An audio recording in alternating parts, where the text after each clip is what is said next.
Welcome back to AM 1410 WRMN. You're tuned into On the Rise with myself, Mike Napoletano, also Dalton Cooper and Nick Johnson joining us on the regular show. But we have another exclusive River Media Network sports interview for you. We are pleased to be joined by the gentleman in charge of the American Association of Professional Baseball's operations, expansion, media revenue initiatives, technology enhancements and emergence, public relations and relationships, you name it, he's got it. We spoke to him at the Miles Wolff Cup Championship last September, where we talked a bit about a few of those aforementioned topics, but we also touched upon the one thing that is coming up very soon here for the independent baseball world. And he is the former CEO and co-owner of the Joliet Slammers Baseball Club of the Frontier League, where he was also a board member. He held that position in the Prospects Leagues for a tenure as well, and has previously worked in the Milwaukee Brewers scouting department as an intern and associate scout. He served as a clerk for the Northern League and as a consultant and legal counsel to numerous professional baseball teams for both business, legal, and baseball matters. He serves as an adjunct law school professor at the University of Wisconsin Law School, teaching sports law while regularly lecturing, quote, baseball and the law at Mitchell Hamlin School of Law. He is a member for Techstars Sports Tech Accelerator and former Twin Cities, Minnesota board member for the American Cancer Society and formerly the vice chair of the Sport, Art, and Entertainment section of the Minnesota Bar. Oh, this is a mouthful. And if that wasn't enough to tell you, stop. if that wasn't enough to tell you how decorated he is, this man has been named top 40 business leaders under 40 by Minneapolis St. Paul Business Journal and Baseball Executive of the Year by Pitch and Hitch Club of Chicago. Please welcome to On the Rise, American Association Commissioner Josh Schaub. Thank you. That was, I mean, you have quite the resume. That's for sure. When we spoke last for a while, yeah. So. When we spoke last fall, we weren't sure if our Kane County Cougars were going to be able to get the job done, dropping the final game at home and going on the road for 3 final games of the Miles Wolff Cup Championship against a tough Sioux Falls team. But they did get the job done in an exciting fashion, and they go back-to-back once again and will represent the United States as the American Association representative for the Baseball Champions League, which is coming up soon. First, walk me through the chaos of those finals that took place in Sioux Falls last September, and now what it means for the Cougars as a team here in the spring. Yeah, first off, those last, I would 2 games, at least in Sioux Falls, were absolutely electric from a crowd perspective. That was one of the most entertaining crowds to see. Just the energy feels like World Baseball Classic does right now a little bit. Amazing stuff. And the performances by the teams speak for themselves. The back and forth, obviously Game 5 and what happened there, with Fanal hitting the grand slam and then Sioux Falls getting runners on, scoring a run, I think, to come back. I mean, phenomenal stuff in extra innings, and the heartbreak in Sioux Falls. You could feel it in the crowd. You could feel it in the stands. And it is, always a pleasure to hand off the Miles Wolff Cup to the champion. It's sometimes difficult doing it to the away team or doing it for the away team. So it was awesome. One of the best series I've been a part of in this league, and I think historically one of the best series they've ever had. No doubt. It was exciting. You mentioned the Final Grand Slam, and I know everybody here back in Illinois that follows the Cougars was dialed in for that game and excited for the conclusion. And then, of course, this offseason, we saw you at some winter meetings just a few weeks ago to finalize this 2026 Baseball Champions League tournament, the 3rd iteration of its kind. Once again, it's the conjunction with the WBSC, which is the same organization responsible for organizing the World Baseball Classic, which is going on right now. You and I spoke in that interview about how important the relationships are with these international leagues, especially Cuba, China, and host country Mexico. How crucial was it to renew that partnership and solidify the tournament for another year? And doing so in such a big year, we have the Olympics, which rolled into the Paralympics, and now especially baseball on the big stage with the WBC here. Yeah. Well, we knew WBC would take center stage here and make games of consequence leading in. The other thing it does for us, we're allowed to draft off the energy. And this idea of international baseball and baseball being played worldwide. Now, that's the national teams, the federations playing each other. Baseball Champions League is the champions of each league playing each other. And he talked about the relationship. First off, it marks a difference for the American Association that we play internationally. No other MLB partner league does it. 2, the relationship with Mexico, now Taiwan, who's playing in the Baseball Champions League, Cuba, Nicaragua. It's important because we transfer players back and forth, and we have a lot of relationships in terms of like how that transacts, how it transpires. Finding opportunities for our players as well in the American Association is really critical. WBSC, BCL allows those relationships to bloom, and it really allows a smooth glide path for our players to leave and go to other opportunities. So it's awesome overall. We think that it's going to look trajectory wise a lot like World Baseball Classic. If you look back to 2006 when it started, a rough start. No one bought tickets. It was looking like, boy, is this thing going to fly? No one really gets it. Players didn't want to play. Now look at what it is today. Unbelievable energy. Every player wants to play. Tarek Skubal didn't want to go home. And I'll say we never had the problem of people not showing up, players not wanting to play. Players wanted to play in this thing from the beginning. Our 22, we went and won it in Yucatan. Fargo-Moorhead Redhawks. We beat LMB's champions, Yucatan in the pool play, beat Columbia in the championship. So after losing the Cuban Open, so phenomenal start for us. Last time around, we learned a lot. We played Mexico City at 10,000 feet of altitude. Maybe had the wrong roster there in terms of arms. You know, breaking balls don't really work. You got to bring a lot of velocity if you're going to get some people out, and you better bring some speed to cover some ground because balls are flying all over the place there. So we look forward to backing it up. You know, Kane County's coming back again. Mexico City Diablos have their champion coming back again. We welcome Taiwan and one of the largest brands in baseball and brothers coming from Taiwan.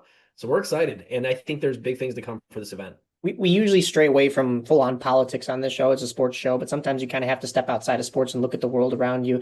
There have been some recent incidents that happened in Mexico, and how does something like that kind of affect the game plan or adjust the tournament to kind of ensure player safety for all the countries that'll participate in the BCL? That's a great question. So took it very seriously, obviously, when that happened. We have a relationship with the U.S. Embassy in Mexico City. We've been in constant contact with them. We also call WBSC, and they experience these things. They have tournaments internationally all the time in very remote destinations. Both said, let's hit pause, let's watch what happens. So there's always a threat level put out by the embassy, and they went from a 2 to a 3, which means I think it's reconsidered travel going there. That was at that level for 3 days and went back to a 2. They've been at a 2 for 2 decades, just so you know. A 2 is also where Germany, UK, Spain, and Italy are also at in terms of their threat level. So I think there's probably parts in Mexico you wouldn't want to go to when that happens. Mexico City, generally very safe.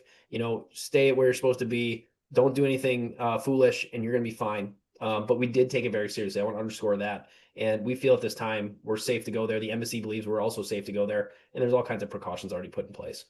Do you travel for the tournament and the entirety of it? I do. I'm on the steering committee for Baseball Champions League. So we're one of 3 permanent members, Mexico, ourselves, and Cuba, along with WBSC. So I sit on that committee and help steer the future. So at this one, we'll sit down and talk about next year. Where is it going? It's likely leaving Mexico. We've been there for 3 years now. They're great hosts. They actually host the most international baseball tournaments of any federation in the world. Wow. Bar one pays the United States. They are phenomenal hosts. So when people talk about danger, just keep in mind, people send their kids there to go to international tournaments all the time. So we will be there, myself and the Deputy Commissioner Josh Buckholz. We'll have representatives from the league also there, other teams. So it's a great event. We're looking, by the way, Mexico City Diablos told me they believe they're going to double the ticket revenue from last year. So double the amount of people from last year to come to this one. Partially because last year was going up against Mexico spring break, which everyone leaves the city. 2 is there was like all kinds of concerts going on around the city. And 3rd, Major League Baseball had started. So opening day for Major League Baseball had started. It's kind of like takes the wind out of our sails. Now, because of timing, it ends on the 24th. Or sorry, we begin on the 24th, right after WBC ends and right before MLB opening day. And we play the Diablos in that window, in that gap. So we're feeling pretty good. That's going to be very exciting. And you've talked about the biggest difference between the World Baseball Classic and the Baseball Champions League is that, the scope of the teams is different. It's, not the players necessarily representing their countries. They're representing their individual teams, but that is on behalf of each country that's taking part of this. And you mentioned riding those coattails, which is going to be huge for the tournament this year. But what can baseball fans kind of be super excited for when it comes to Baseball Champions League versus maybe a WBC to get some more baseball in that window? Generally speaking, just what you said is you're playing for your team. So these players, there's teammates there. And the the BCL in general brings a lot of ex-big leaguers. Like you'll see Robinson Cano and Drelton Simmons. You may see Trevor Bauer, who's flirting with signing with the Diablos. I don't know if that's happened yet. So it brings some serious star power. And generally speaking, the level of play is really, really good. In fact, I can't remember what the number is of players we have in the WBC right now. I want to say it's in the 20s. We've had historically 42. So the quality of play is definitely there. What you're seeing in the WBC is relatively similar to what you're going to see in the BCL, minus some of the big powerhouses like US and Japan. But even Brothers is going to bring some talent. There's no doubt about it. And lastly, I will say what stunned me is in Mexico City, you're going to see some phenomenally long home runs. During a game, I saw a guy hit a ball 545 feet, according to TrackMan. So because of the altitude, right? The altitude is, so take Coors Field and double it. I mean, that's oh my gosh, 10,000 feet. So, That's going to be a sight to see for sure. Make sure, for our listeners to tune in just for everybody that loves the long balls. But you mentioned World Baseball Classic. That leads me, to the next transition here. Are there any players or teams that you have your eye on in the World Baseball Classic? There's plenty of players, like you mentioned, that have played previously in the AA or cross paths with you in your previous ventures, I'm sure. I mean, watch all of it, to be honest. And there's, I mean, Italy, what Italy's doing right now is phenomenal. I'm watching the game right now. They're just dominating Mexico. Aaron Nola started, so that clearly helps to have a top line starter on your team. But even mixing and matching top end big leaguers and kind of guys that are double A type guys or lower, it's phenomenal to watch them beat powerhouses like the U.S. We have some guys. Canada has some guys that used to play in our league. I look forward to that game. It looks like it's gonna be U.S. and Canada next, so it should be a good one. So no player in particular. And as a commissioner, I hate to call out certain players. That's not good. Yeah, it's not good etiquette, but I would say we've got plenty of alumni and everyone should take a look, or players that are already in our league. Even individually, though, I'm sure there's a lot of those talents that you're proud of. And as an American, of course, I want to root for Team USA. But last night, I'm also Italian, so that was a crazy back and forth as we're recording it here on Thursday. The fate of the United States team is in the hands of both Italy and Mexico, so we'll have to see how this one plays out. It's been exciting nonetheless, though. What's the best part that you've seen from the drama of guys not shaking hands or just teams that you're kind of surprised about? Well, if I can share a story, one of the top baseball moments of my life, not saying it's the top, but one of the best experiences I've ever had in 2000, had be, when was the last one? 23? 23, yeah. 23, yeah, because we had Baseball Champions League, the first one, and we won it in Yucatan. The Mexican Federation invited me to their suite for their game against Japan in Oh, Miami. wow. So WBSC, the president, Ricardo Facari, who everyone's going to see handing out trophies at the end, he was there, the executives from WBSC and the Mexican Federation. It was phenomenal to experience two completely different baseball cultures play each other. So on one hand, you have Mexico, who's got horns, they're dancing, there's like mariachi bands playing in the concourse, they're yelling, and then you have Japan who sings. So they sing during the game, and there's like women dressed up as geishas, and there's men dressed in full suits and ties next. So Japan's Federation was right next to us in the suite. And just phenomenal clashing of cultures. To watch that was absolutely awesome.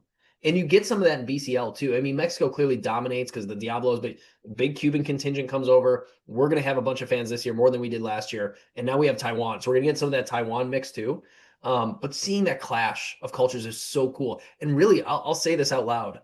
I look at those games, boy, like I wish we had some of those different like traditions intermixed with ours. Like we're typically a very polite crowd. We yell and scream and yell at the umpires, but there's some things they do that bring some energy that's really intriguing. So I wish we saw more of this more often, to be very honest. That has to be a sight to see for sure. I know I would love that. And we're getting a lot of that in 2026 with the Olympics, Paralympics, FIFA World Cup, and then these two big baseball tournaments that are really bringing kind of like that unity of cultures together. And one thing that we see here in the Chicagoland area is a little bit of unity when it comes to the two major independent ball leagues that are here. We have the American Association, of course, and then the Frontier League. You're the former CEO and co-owner of the Joliet Slammers, as I mentioned. There is a historic game coming up at the end of April being played out of the Joliet prison. Even though you're in an entirely new league, will you have an opportunity to check this event out and maybe get some ideas for the American Association from the Frontier League? I really wish I could go check this out. It's just that's a tough time of year for me to break away. All the credit to the Slammers and Slammer staff for pulling it off. That prison, when I owned the team, was not a place you want to go walk around. So hopefully there's been a lot of renovations done to get that prison yard ready for play. Do I get any ideas? I think I give them a lot of credit for being really creative. It's a very creative venture in what they're doing. Hopefully they can monetize it. The challenge is you can do those events, but you can't also bludgeon yourself financially when you do it. So I think they'll be very successful. I trust the staff over there. I know a lot of them. I've met some along the way, since I left, and I think they'll do a phenomenal job. And again, it's good for baseball. It's really good for baseball. The more we can turn eyes to people playing baseball and people, and especially little ones, seeing potential heroes. And, I had one person tell me they don't have to be big leaguers. They just have to be really good baseball players in uniforms for the player or a kid to think that's my hero. Like, in fact, in our league, in the American Association, you can walk up and shake their hands before the game. They'll come over and sign autographs. And they become heroes to these little kids, and we build more baseball fans. And I'll never forget when I met with Rob Manfred, the first time we became MLB partner league, an MLB partner league. We're no longer independent. We talked a lot about it's not us versus Major League Baseball. It used to be this like rivalry with Major League Baseball and independent league baseball. What it's about is winning against other sports and getting young fans to our sport, not only to watch, but to play. Like we were losing athletes galore to basketball, football, and we were losing the battle. You're starting to see it tick up. And the reason I know it's ticking up is the viewership is ticking up significantly. And so the interest is back. And I give a lot of credit to pitch clocks for that, to be honest. The Oh, pace yeah. of the game has really changed things. We talked a little bit when we had that discussion out at Northwestern Medicine Field about the expansion, whether it was the traditional sense with more teams, hopefully two new teams coming by 2028 you were talking about, or even the fan perspective with the American Association hitting 10 million viewers across television platforms. You also mentioned that there was exciting news coming in those next 30 days after the season wrapped up, and we saw that announcement with the announcement of the Home Team Network. Schaumburg Boomers fans that tuned into the show and Frontier League fans got to see that in action last season. But what will this new partnership, along with, you also announced the Champ Pro Athleisure partnership, what will that bring to the AA in 2027? So 2026, excuse me. Where are we at here? The important difference is the Frontier League has it uniform across the league, and you can only watch their games on Home Team Network. We have a different deal with Home Team Network. You can still watch all of our live games for free on AABaseball.tv. Our games are then also broadcast on Home Team Network, and we broadcast our games on national television and on regional television. So it's a non-exclusive license with HTN. You can find our games there. Encourage fans to go check them out. You can also find them on AABaseball.tv. What HTN does phenomenally is production, right? So their production is all going to come in and shoot our games. We're going to see some major improvements there. That should be exciting. I'm super excited to More be able to announcements tune to in. come, by the way, on broadcast. More announcements to come. So stay Ooh. tuned.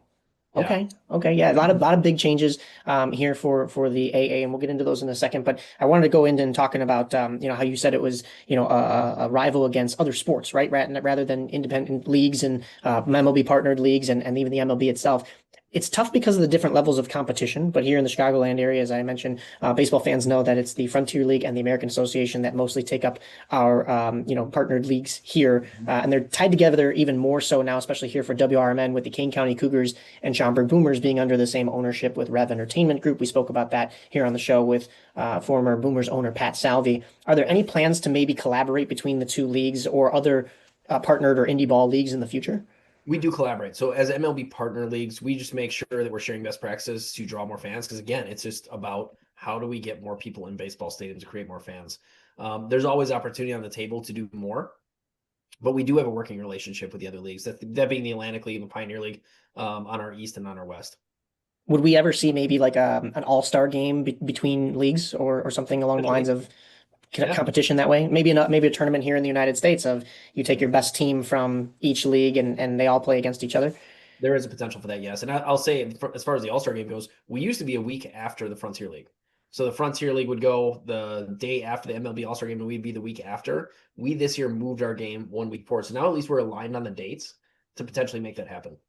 Okay, awesome, interesting. All right, yeah, we're very excited for the season to kick off here. We want to talk a little bit about those changes. You talked about Home Team Network coming in and some other broadcasting changes. As far as the rules go, we're hearing a lot with MLB about the automated balls and strikes system. We talked to batting coach for the Evansville Otters, TJ Zarowitz, last week a little bit about what he thinks is going to come for the Frontier League side of things. You had mentioned when we spoke in the fall that you guys are partnered with MLB, but get to make a lot of your own decisions. Are you going to be implementing any of these new rules? We already talked about a little bit about the pitch clock coming in, but anything new that could be a change in the rules for the AA this year? Yeah, we are autonomous for sure. And I will say that being autonomous also allows us to watch if things work and don't work and then implement the best practices of it. So we will probably tail on that a little bit and follow. ABS is probably on our horizon to a certain extent, whatever the extent that is, not everything, but the challenge system, whatnot. So yeah, this year you probably will not see any changes. Our rules have to be changed in the fall primarily. There is some caveats to that, but we don't typically allow rule changes right before the season starts for various reasons. So you're probably what you see is what you get this year. Gotcha. Okay, cool. Well, we're excited for American Association Baseball nonetheless. I saw that you also served as the commissioner and general counsel of the Major Arena Soccer League, and you were a co-founder of the Beauty League in the summer for hockey. I mean, we do a lot of hockey here with the show. That was NHL, AHL, ECHL, and even some college players. I was based out in the Twin Cities. What can you tell us about some of your experiences in other sports outside of baseball? Because you talked about, baseball banding together and having that culture. And I think it's a very similar culture in hockey where, no matter what league, it's everybody in hockey all for one kind of a thing. But what was your kind of experiences with running those leagues and soccer as well, too? Yeah, I'll start with hockey. Hockey in itself, the culture of hockey is amazing. Those players are selfless. They take care of themselves. I'm not speaking badly about baseball or soccer players in general, but some of your biggest stars are your hardest workers in terms of giving back to the fans. Just some stories: Dustin Bufflin, Nick Bugstad, players that had played in Beauty League. I would watch them sign autographs for hours after the game, and there would be throngs of children, and they would just sign and sign. Zach Parisi, sign and sign, and it's their summertime, a time when typically they want to be home with their families because they're gone the rest of the year. These are guys that carry their own bags, do their own thing. I mean, volunteer to play in the special game against children with special needs. So that's a phenomenal experience. The Beauty League has given to charity $600,000 since 2016. So we developed this league, and all the net proceeds go back to charity, and it's primarily players' charity. So it's awesome. It's part of the fabric of professional hockey in America and Canada now. It's the only professional hockey that goes on during the summer. It's 4-on-4 non-check, and you're able to see the skill level of these guys at another level. When they know they're not getting hit and they can move, the speed of the puck and how fast they are is just world class. I think last year we had 6 Olympians, and now we have a women's game, and we had 4 or 5 of the Olympic women's that play in the Beauty League, women that play in Beauty League. So if anybody ever wants to head up to Minneapolis and check that out, you should hit it up. It's Wednesdays in July and August out of Edina at Braemar. Awesome product. Soccer was my first experience as a commissioner. So I practiced law for many years, represented leagues, represented teams, owned a team. Very challenging. Arena soccer is an amazing sport to watch. It is highly entertaining. In fact, it was highly, until Jordan came along in the 80s, arena soccer was more popular than NBA. Just think about that. Arena soccer was more popular than the NBA in terms of attendance. And we can talk about why that fell off, but phenomenal experience. Very tough business model. You're playing in arenas, flying all over the country, 12 home games a year. A lot of ebbs and flows in that sport, but great experience. First time as a commissioner. The worst year of my life was I was exiting the MASL. So it was my last year as commissioner. I was going to finish out the year for them, and the American Association had hired me in 2019.